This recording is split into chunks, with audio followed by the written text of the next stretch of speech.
आहे आहे बा कुठे गेलाय? बा गजानन महाराजांकडे गेलाय. आहे बोल की. आज ना शाळेत मला मुलं चिडवत होती. काय म्हणून? अहो आलात महाराजांना भेटलात की नाही? महाराजांनी तोडगा सांगितला की नाही? महाराज शेगावात नाहीत. काय? महाराज शेगावात नाहीत? अहो मग जिथं असतील तिथून शोधून काढायचं की त्यांना. महाराज कुठे जातात ते सांगून जात नाहीत, म्हणून मग आता ते येईस्तोवर वाट पाहावीच लागणार. आणि का रे, तू पाठशाळेत नाही गेलास? शाळा सोडून अर्धवट घरी आलाय. पोरं चिडवतात सांगतो. काय? मुलं चिडवतात? काय चिडवतात? म्हणतात तुझ्या बाळानं मारुतीरावांच्या खळ्यातली ज्वारी चोरली. काय? अरे थोबाड फोडायचं ना त्या पोराचं. चल दाखवी मला कोणती पोरं. एकेकाला हाणते बरोबर. जाऊ दे सारजी, आपलंच नशीब खोटं. शेवटी पोर असती, घरात आईबाप बोलत असतील म्हणून पोरं बोलतात. आपलं इमान पक्का आहे ना, मग बस. मग आपण कुणाच्या बोलण्याचा कशाला विचार करायचा? अव लोकांची तोंड बंद नाही केली तर लोक म्हणतील की आपल्यातच खोट आहे. आणि तुम्हाला कुणी कामावर बी ठेवून नाही घ्यायचं. बघू बघू. महाराज आले की सगळं काही ठीक होईल बघ. मालकीनबाई आहेत तशा कडक, पण मालक चांगले आहेत, ते ऐकतील महाराजांचं. अव पण महाराजांनी तुमच्यावर विश्वास नाही दाखवला तर? नाही नाही, असं नाही होणार. महाराजांना सारं काही कळतं. ते त्रिकाल ज्ञानी आहेत, त्यांना न बोलता सारं कळतं. अव पण तुमचे महाराज यायचे कधी? महाराज शेगावात आलेत की तुकाराम भाऊ तसा सांगावात आणणार आहेत. आणि लेकरा, कुणी काही बोललं ना, तू त्याकडे लक्ष नको देऊ. आपले कान बंद करून घे, बापावर विश्वास ठेव. हा तुझा बाप उपाशी मरल पण कधीही चोरी करणार नाही. बघतो आता दुसरं काहीतरी काम बघतो.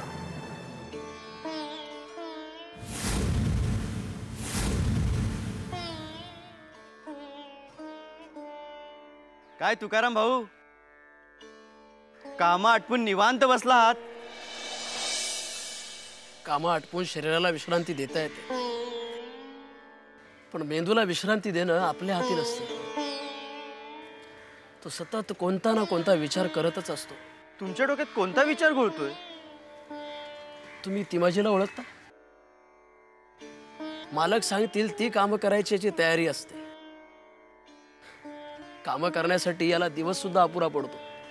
हा रात्रीचा दिवस करतो. मग हा पठ्ठ्या विश्रांती तरी कधी करतो?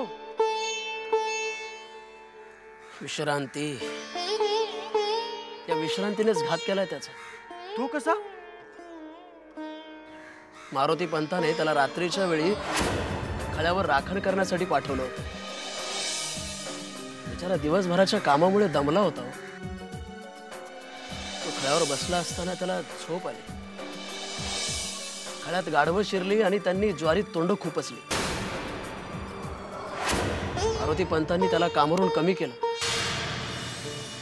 संसारी माणूस आहे बिचारा.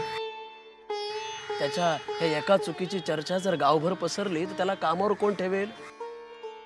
आपल्या कुटुंबाचं तो पोट कसं भरेल? खरंच कठीण आहे.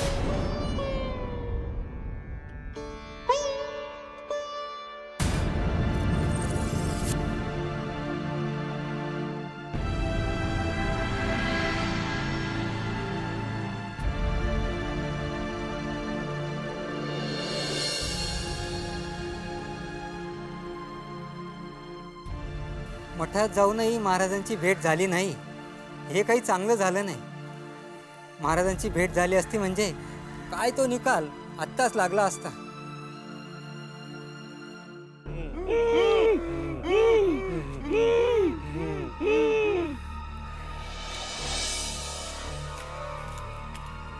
गाढवांचा आवाज चांगला काढतात बरं तुम्ही. अरे हो, पण रात्री खळ्यावर ज्वारी खायला आम्ही नव्हतो बरं का. ती माझी तुम्ही नव्हतात हे मला चांगलं माहिती आहे. आणि 4 पायांची गाढवं आणि 2 पायांची गाढवं यातला फरक चांगला कळतो बरं मला. चिमाजी, तोंड सांभाळून बोल. गाडो कोणाला म्हणतोस? सुंब जळाला पण पिळ नाही गेला. असं कसं झोपी गेलास रे तू? खरंच गाढवं शिरली होती खळ्यात का तूच मारुतीरावांची ज्वारी फस्त केलीस? म्हणजे तुम्हाला काय म्हणायचं? मी चोरी केली असं? चोरी केलीस असं म्हणायचं नाही मला. पण अर्थ तर तोच होता ना तुमचा.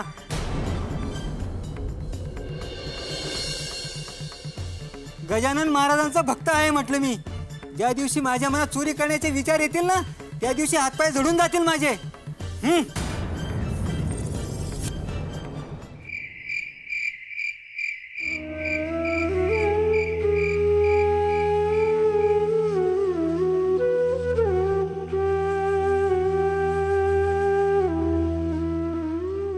तारजे, आजवर मालकांसाठी केवढे कष्ट केले, इमानदारीनं काम केलं,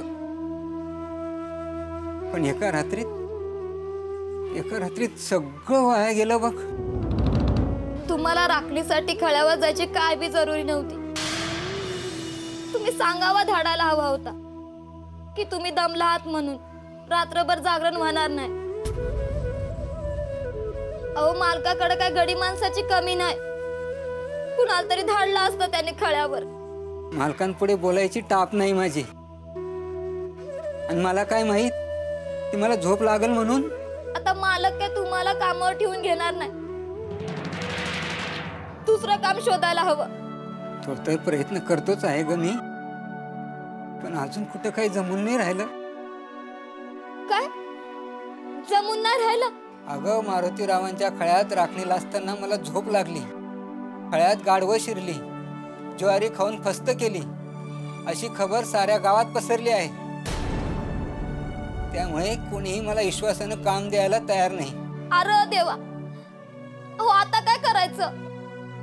अहो, हातावर पोट आपलं, खायचं काय? दगुड का माती? आता सारी काळजी महाराजांना. पण या वक्ताला देवी गावात नाही. ते असते तर त्यांनी यातून काहीतरी मार्ग सुचवला असता. महाराज काय मार्ग सुचवणार? तुम्हाला काय कामावर ठेवून घेणार का मेहनताना देणार? तुला ठाव नाही. अगं, देव माणूस आहेत महाराज. त्यांनी मनात आणलं तर नवत्याचं होतं करू शकतात ते. विश्वास नाही माझा. भूक लागली की पक्षाला टोच मारावीच लागते. दाणं कुठे भरवायला येत नाही. आहे भूक लागली. यो बघा आता आला. बस तुला माती काढून घालते. असं का ग बोलते? हा तुझा नवरा हातीपायी धड आहे अजून. मी जातो आणि भाकर तुकड्याची व्यवस्था करतो. महाराज जोपर्यंत आपल्या पाठीशी आहेत ना, तोपर्यंत आपण उपाशी मरणार नाहीत. धीर धर जरा. पाणी देते ते गप गुमान पिऊन घे. पोटाला तेवढाच आधार होईल. महाराज, आपल्या कृपेमुळेच या ऐहिक जीवनाचा प्रवास घडलाय. स्वार्थ साधत परमार्थालाही जवळ करू शकलो ते केवळ आपल्या मार्गदर्शनामुळे. 4 कमावले, पण त्यातले दीन दुबळ्यांसाठी 2 खर्चही केले. आणि गाढवांसाठी किती खर्च केलास? महाराज, काही दिवसापूर्वी तुझ्या खळ्यावरती गाढवं आली. त्यांनी निम्म्याहून अधिक रास ज्वारीची फस्त केली. खरं ना? खरंय महाराज. महाराज, आपण त्रिकाल ज्ञानी आहात, पण सर्व जाणता. पण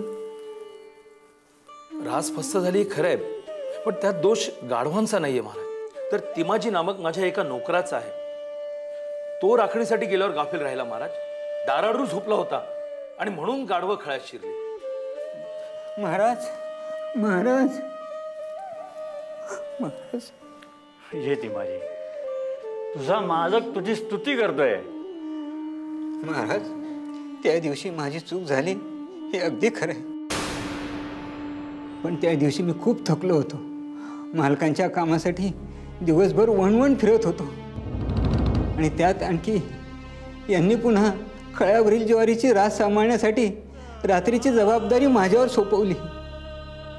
तरीही मी कसोशीने जागे राहण्याचा प्रयत्न केला महाराज. झोप लागू नये म्हणून खळ्यात सारखा हिंडत होतो, तोंडावर पाणी मारत होतो. तरीही त्या झोपेने माझा घात केलाच. माझी नोकरी गेली आणि त्याचबरोबर इतक्या वर्षाच्या इमानदारीवर सारं पाणी फिरलं.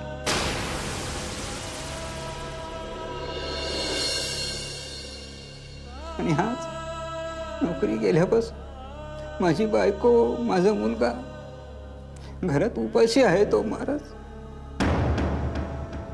याला सर्वस्वी तूच जबाबदार आहेस श्रीमाजी.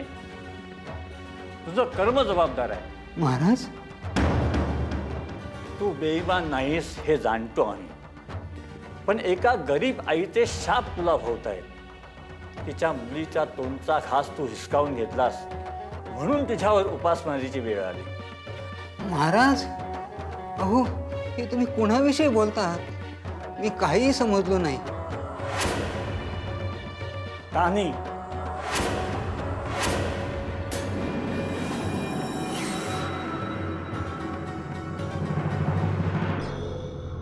काय ग तानी, काय चाललंय? जी मालकीनबाई. अगं तुझे हात चालत नाहीयेत, बघते मी कालपासून. केवढी तरी कामं करायची बाकी आहेत. हो, करते मी. हे बघ, मी देवळात जाते आणि देवळातून मी येईपर्यंत मला सगळी कामं झालेली हवेत, समजलं? हो. बाई माणूस असून स्वभावात मऊपणा नाहीये. यांना कसं सांगू? माझी लेक तापानं फणफणली आहे. वैद्यबुवा सुद्धा सांगून गेलेत, पोरीच्या अंगात शक्ती नाहीये. हिला दुधा तुपाचं खाऊ घाला. दुधाचं होईल कसं तरी, पण तूप कुठून आणू? तूप स्वयंपाक खोलीत मॉप तूप आहे. थोडं घेऊन गेले तर मालकीनबाईंना काय करणार आहे?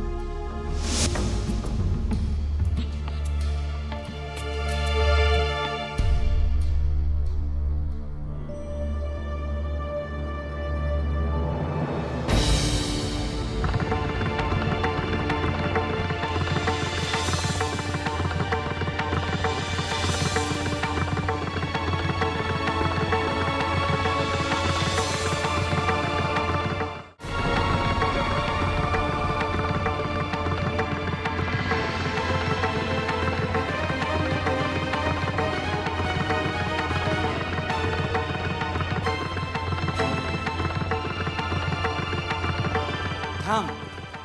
हां, काय झालं? काय नाही मालकीनबाई, माझं काम आटोपलं, मी घरी चालली आहे. आणि आणखीने आज करू नये ते असं एक कामही केलंय. काय? चोरी.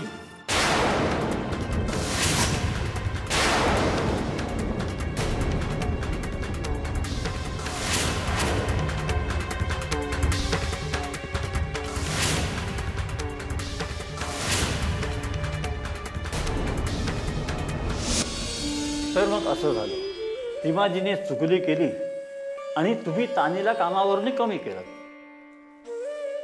महाराज, चोरी करणं वाईटच नाही का? हो, चोरी करणं वाईट हे निश्चितच, पण एखाद्याने चोरी का केली ह्याच्या मागचं कारण समजून न घेता त्याला शासन करणं हे योग्य नाही. तानीने वाटीभर तूप चोरलं कारण तिच्या अशक्त मुलीच्या पोषणासाठी ते आवश्यक होतं. मागून मिळणार नाही म्हणून तिची चोरी केली. त्याची केवढी मोठी शिक्षा केली तुम्ही तिला. चोर म्हणून हिणवलं. पुढे तिला कोणी कामावरती विश्वासानं ठेवून घेतलं नाही. तिची संपूर्ण दैना झाली. त्याला कारण तू होतास शिवाजी. महाराज, क्षमा करा मला. अहो, तानीला तूप कशासाठी हवं होतं हे आज कळतंय मला. मला त्यावेळी खरोखर काहीही माहीत नव्हतं. म्हणून सत्य परिस्थिती जाणून न घेता कोणताही निर्णय घेऊ नये. आपण केलेल्या कृतीने कोणाचं नुकसान होणार नाही ह्याची काळजी घ्यावी. तुम्ही जगा, दुसऱ्यांना जगवा, तरच जग सुखी होईल. हिमाजी, आज तुझ्या वाट्याला जे दुःख आलंय ते तुझ्या अविचारांमुळे. तानीची जी फरफट झाली त्याला तूच कारणीभूत झालास आणि त्यातेच भोग तू आज भोगतोयस. महाराज, क्षमा करा मला. दया करा महाराज माझ्यावर. आज माझी बायको, माझा मुलगा घरी उपाशी आहेत. कुणीही विश्वासानं काम द्यायला तयार नाही मला. मी काय करू आणि कुठे जाऊ, काहीही मार्ग सुचत नाही. आपल्याशिवाय आता मला कोणीही वाली नाही. महाराज, मी तुम्हाला वचन देतो, मी तानीला शोधून काढीन. भेटल्यावर तिची अंतःकरणापासून क्षमा मागीन आणि थोरल्या भावाप्रमाणे तिची, तिच्या मुलीची आयुष्यभर काळजी घेईन. पण आज ह्या ती माझीच्या माथावर जो निष्काळजीपणाचा कलंक लागला आहे ना महाराज, तो तुमच्या कृपेने कायमचा पुसला जावा, हीच आपल्या चरणी कळकळीची विनंती आहे महाराज. मारुती, तुझा काय विचार आहे? महाराज, ती माझी बेईमानी करणार नाही हे मी देखील जाणतो, आणि त्याच्या वाट्याचे भोग भोगून झाले असतील तर आपल्या आज्ञेने मी पुन्हा त्याला कामावर रुजू करून घेण्यास तयार आहे.